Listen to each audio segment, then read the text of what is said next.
शुक्रवार की देर रात केंद्र सरकार ने अचानक एक बड़ा फैसला लेते हुए कई तरह की दुकानों को खोलने की अनुमति दे दी। शहरी इलाकों की रिहायशी कॉलोनियों के परिसरों और गली मोहल्लों की दुकानों को खोलने की अनुमति दी गई है, लेकिन बड़े बाजारों में स्थित दुकानों को अभी खोलने की अनुमति नहीं दी गई है।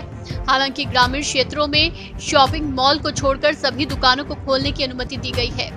गृह मंत्रालय ने शुक्रवार देर रात जारी आदेश में कहा कि मॉल अभी बंद रहेंगे, लेकिन ग्रामीण इलाकों की दुकानों को खोला जा सकता है। इसके साथ ही मंत्रालय ने स्पष्ट किया है कि कोविड-19 हॉटस्पॉट वाले क्षेत्रों की दुकानें अभी नहीं खुलेंगी। इसके अलावा ई कॉमर्स कंपनियां भी अपने मंच से सिर्फ आवश्यक वस्तुओं की बिक्री कर सकेगी।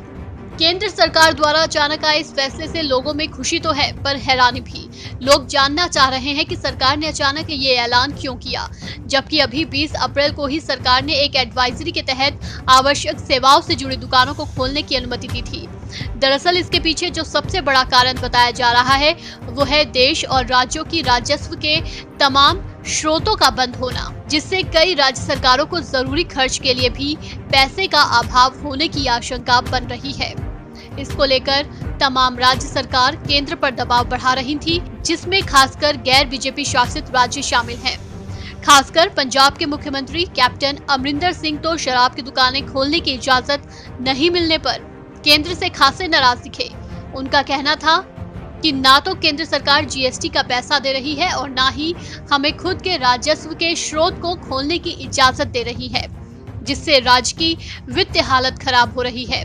इसी बीच सोमवार को पीएम मोदी फिर तमाम राज्यों के सीएम के साथ बैठक करने वाले हैं, जिसमें इस मुद्दे के उठने की संभावना थी।